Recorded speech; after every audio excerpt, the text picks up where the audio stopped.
சென்னையில் கழிவுநீர் தொட்டியில் சுத்தம் செய்யும் பணியில் ஈடுபட்டு பலியான 4 பேரின் குடும்பத்திற்கு தலா 10 லட்சம் ரூபாய் இழப்பீடு மற்றும் குடும்பத்தில் ஒருவருக்கு அரசு வேலை வழங்க வேண்டும் என்று தேசிய துப்புரவு மறுவாழ்வு ஆணைய தலைவர் சிவண்ணா வலியுறுத்தியுள்ளார்.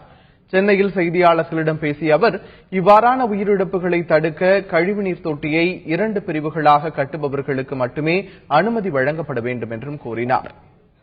State government should come forward and help the poor families, and then naturally, as a Supreme Court judgment, I ordered for 10 lakhs rupees each rupees to given to their deceased families. So, and minimum 50% to give this saved persons. So, and then I asked the corporation to give them one job.